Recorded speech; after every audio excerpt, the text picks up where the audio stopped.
All right, we'll do one more mic check. 1, 2, 3, 4, 5. And over here for questions. 1, 2, 3, 4, 5. We'll get started in about 5 minutes.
Good Tuesday afternoon. I'm Dr. Martha Buchanan, Public Health Officer and Senior Director of the Knox County Health Department. Our moment of gratitude today is dedicated to the folks at Knox County Schools and the University of Tennessee for the work they are doing to try and mitigate the spread of disease on their campuses and in their schools during these challenging circumstances. From their current contact tracers to their health support staff, we know it's not easy, but we are so appreciative for the work that you're doing to make a difference in our community. Our real life example of putting the 5 core actions into play is going to a doctor's visit. First, we want to stress that doctors' offices and hospitals are safe places to go to seek care. So please do not delay care if you need it. Hospitals and doctors' offices are safe. If you are going to the doctor for an appointment, check with your doctor and see what precautions they have set in place. Many offices are requiring their patients to wear a mask upon entry. They may also require you to wait in your car and call you or text you when it's time to come in. Some offices are also specifying that you are not to bring anyone with you for your appointment. So check with your provider prior to going to your appointment if you were wanting someone to accompany you to the appointment. If you have a scheduled appointment unrelated to COVID, but are exhibiting symptoms like COVID, call your provider and see if you can reschedule for a time when you're feeling better. However, if you develop emergency symptoms, don't hesitate to seek care. Some doctors' offices are offering telehealth services. If that's something that feels more comfortable to you, call your provider and see what options they have. The bottom line is, do not put off your yearly checkups and appointments. These are important visits that can have a direct impact on your health. By practicing the 5 core actions, you can continue with your doctor's appointments while also protecting yourself and the ones around you. As a reminder, we are testing this week at the Jacob Building, today through Friday from 9 a.m. to 3 p.m. The Board of Health meets tomorrow via Zoom at 5 p.m. The public can view the meeting live on Knox County's YouTube page, the Knox County website, or on community television. Before we get into the local situation, we want to provide an update regarding how data is reported on our website, specifically the active and inactive categories. These changes were made in line with the Tennessee Department of Health, which are described in a new news release they sent out last week. First, it's important to note that as the medical and scientific community learns more about this novel virus, change can and should be expected. Previously, we had categories on our data page titled active cases and recovered cases. Early in the COVID-19 outbreak, public health teams conducted ongoing follow-up with cases to determine if a person had recovered. As case volume increased and long-term individual follow-up wasn't feasible, the Tennessee Department of Health and Knox County Health Department began applying a 21-day automatic cutoff for this definition. 21 days was selected based on what was known at the time about the infectivity of COVID-19. On our data page, recovered was further defined as those who were released from isolation and thought to no longer be contagious.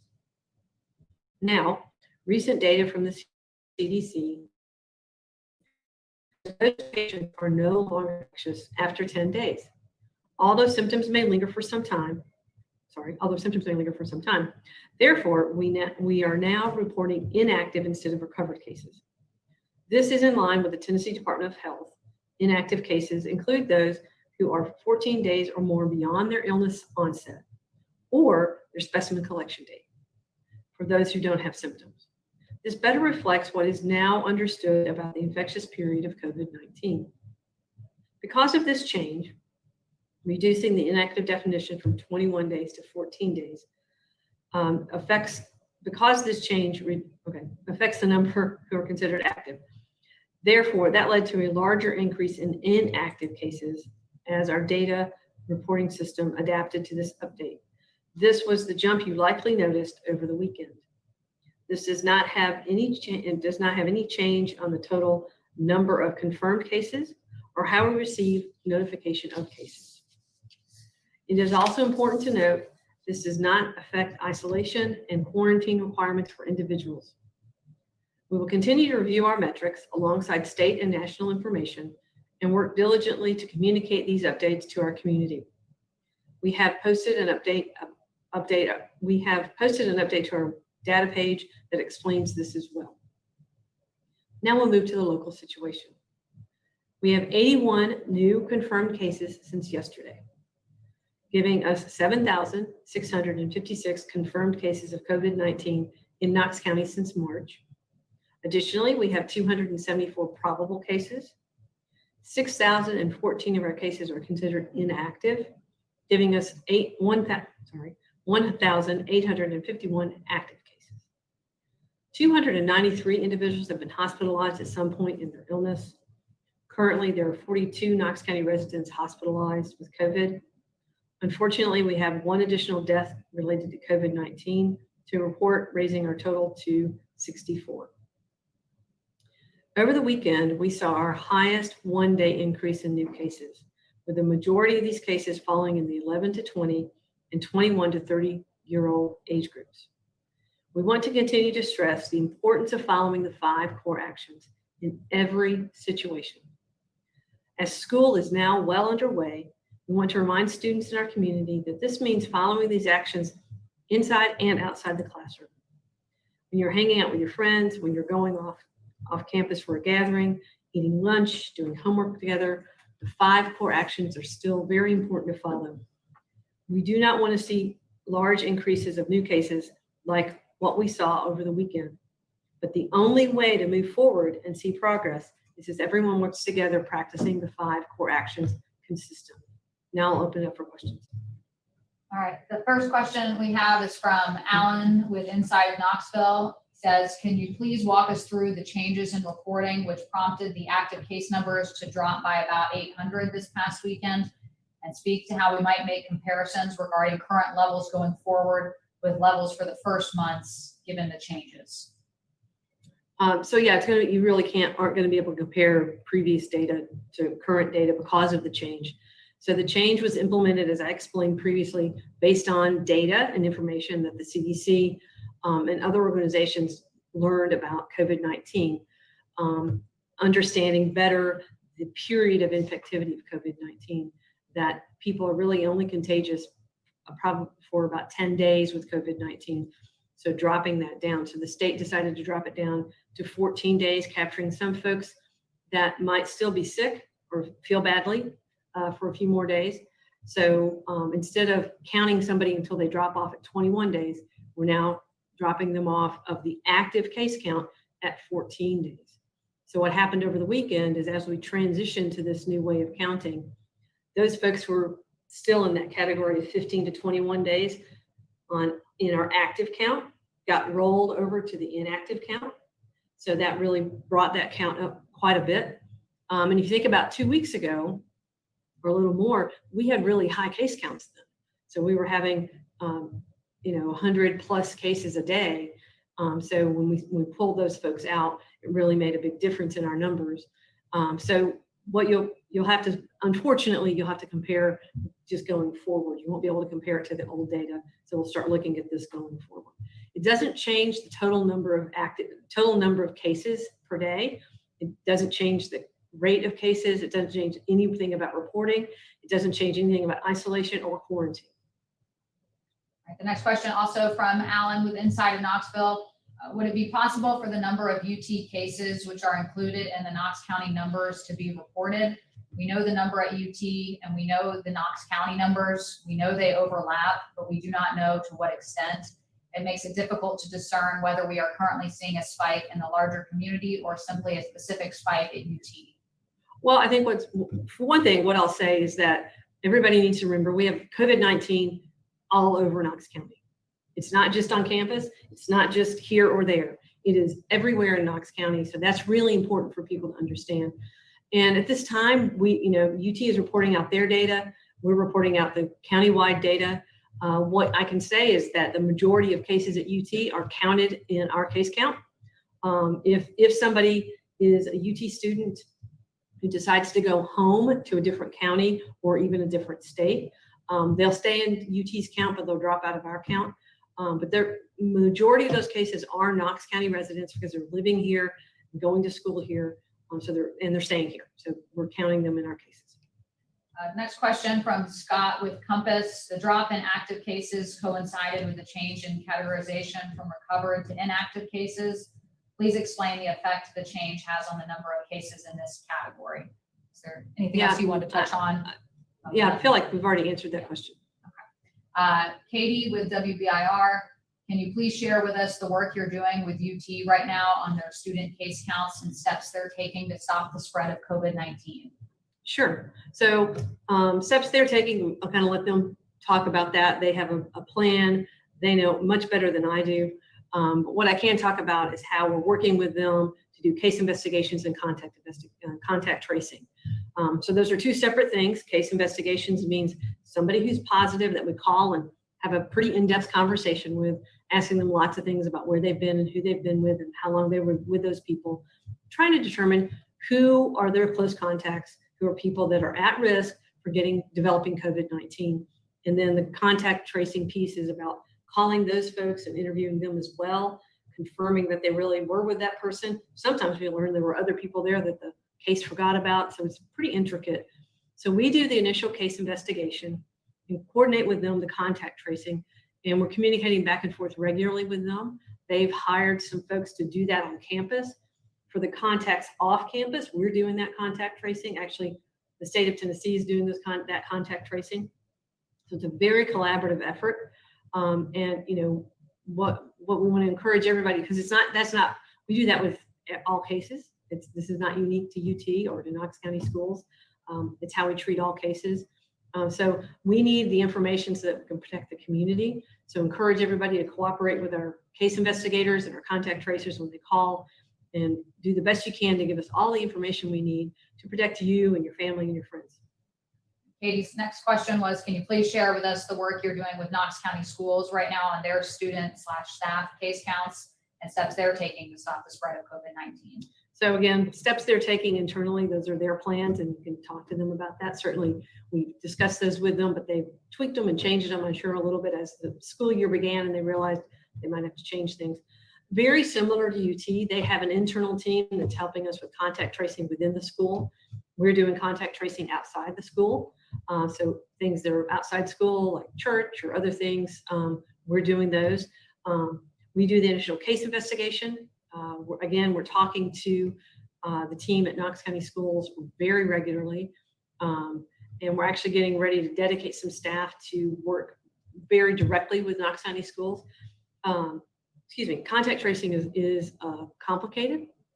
It's not that simple, and it gets more complicated as you get, younger kids, and you have to rely on other people to tell you things and understanding, and you have to talk to mom and dad and stuff like that. So it gets a little more complicated since children and kids in Knox County schools are not of age. It also involves mom or dad talking to us and telling us what's going on, and sometimes involves the schools helping us understand who's where, who's sitting next to whom, and all of those things. So we work very closely with them, and we're very grateful for the help they're providing us and helping with some of that contact tracing within the schools. And I will say the other thing about both UT and Knox County schools is they have cases of things throughout the year where we have to work with them to do contact tracing, identify and take appropriate public health steps, those relationships in place, which made this COVID transition a lot easier. From Megan with WBLT, what message would you have for UT students who do not understand why it is important to follow the 5 core actions? Can you explain the danger of attending or organizing large parties that do not include social distancing? Sure, and this is not unique to UT students. This is for everybody out there who's listening. 5 core actions really have to be followed all the time. The virus doesn't stop. Just because you're having a social event where all your friends are getting together, the virus doesn't say, "Oh, I'm not gonna spread there." The virus gets spread regardless.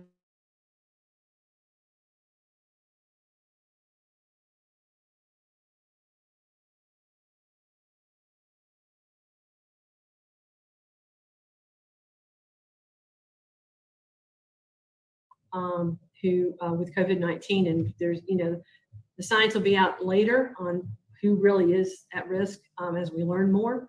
But just because you're young and healthy doesn't mean you can't have some complications secondary to COVID-19 and even long-term effects from that. So, and the other thing is when we talk about, maybe you're young and healthy, you won't have a very bad case, but if you go home and visit mom and dad, they may be older, they may have some chronic medical conditions, or you might visit your grandmother who's older and has chronic medical conditions. You don't want to put those folks at risk either. So it's really important that all of us practice the 5 core actions no matter where we are. And I know it's not fun. I mean, it's not fun. When I socialize, it's challenging to always remind yourself that you really got to observe those 5 core actions. From Vincent with the Sentinel, do you track the number of people within quarantine or isolation within the county? And if so, would you provide those figures? We actually don't track, we track isolation because those are cases. Quarantine, we don't really keep an active track of that. And actually the monitoring piece is being done by the state of Tennessee now. But the folks in isolation, those are our cases, and we certainly track those folks. From Katie with WBIR, the governor said last week Tennessee might start getting a vaccine in November. How, if at all, would that work in Knox County? Well, that's a great question. We actually have a team of folks looking at what that might look like for us. Way back when we didn't have COVID-19, some of you might remember that we have all for more than 10 years done an in-school flu vaccination program. And because of that, we feel very well prepared to do mass vaccination events if we need to.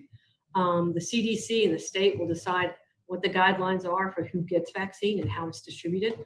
We will follow that as we did with H1N1.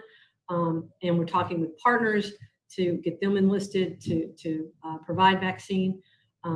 I believe that getting more vaccine into more hands out there, not just in public health hands, but in providers' hands, will increase uptake and increase the number of people who get vaccinated. So we want to partner with our local providers. The state will be doing something similar with the larger providers. So we are planning. We don't know what it's going to look like because we don't even know what formulation will come out first. There's several different vaccines in the pipeline, and we're anxious to see how those trials go and when we are able to get vaccine. From Katie with WBIR, can you speak to the surge in cases among 11 to 20-year-olds? They represented more than half of last week's new cases. They sure do. So yeah, I mean, this speaks to school going back in session. We knew it was going to happen. And so again, I sound like a broken record, but when we go back to, it's really important for students, everyone, no matter what your age is, to practice the 5 core actions. And we know that some of these clusters and some of these cases that we have are a result of people not practicing 5 core actions when they're socializing. So it's really important to remember to practice the 5 core actions no matter what you're doing to reduce risk for yourself and others. Also, with Katie with WBIR, what is the current turnaround time for test results? Test results, at least our test results are coming back within 24 to 48 hours. I think local providers are seeing a similar turnaround time. Another from Katie with WBIR. We've heard from a handful of people that high case counts don't matter. Can you talk about how those cases could translate into hospitalizations or even deaths? Well, sure. We kind of spoke about that earlier. COVID-19 is a very serious illness. And we've had several deaths in Knox County. Across the country, there have been several deaths, and we've seen people hospitalized from the young to the old. Most of those have been in the older folks, but it certainly happens in younger folks. So anyone can have a complication from COVID-19. People with chronic illness and older people are more likely to have them, but people without those conditions can also have complications. So spreading this disease is something that we really all as a community need to think about, and how do we do our part to reduce risk. There's been a lot of theory out there about herd immunity. Herd immunity is accomplished by vaccination, not by people getting sick. Honestly, we don't know very much about the immunity, the natural immunity, as we call it. So if you get COVID, the natural immunity is what you would get from the disease itself. We think it is pretty short-lived, maybe 3 months. We may learn more than that, but right now it looks like it's about 3 months. So that's not going to protect us for very long. And so herd immunity is accomplished by vaccination, not by people getting sick. Also, Katie, with WBIR, usually KCHD is spraying for West Nile mosquitoes this time of year. Is the department doing the same this year? Have any of those mosquitoes been found, and have there already been spraying so far? So we are testing still. We have our collection pools out like we always do. We're testing. We've only actually had one pool test positive, and that was last week and maybe 2 weeks ago. And we sprayed in that area. It's kind of over near the Carnes community in that general area. So we'll do that again if we find pools that are positive. The good news is we are capturing mosquitoes, but they're not positive. And I definitely can say from my backyard, we definitely have mosquitoes around Knox County. And just as a note, a notification was sent out, I believe it was last week. We can send it out to you again so you can see the notification we put out about the area. Any other questions? Please go ahead and submit them now. From Brian Hornback, any reason to have the flu shot sooner? You need to get the flu shot as soon as it's available. Your immune system is pretty amazing. No matter how old or young you are, our immune system has a memory. And so if you get the vaccination now and it's a relatively good match, if you get exposed to the flu, your immune system is going to be able to mobilize and protect you from getting very sick or getting the flu at all. So as soon as it's available to you, get the flu shot. All right, any other questions? Please go ahead and type them in now.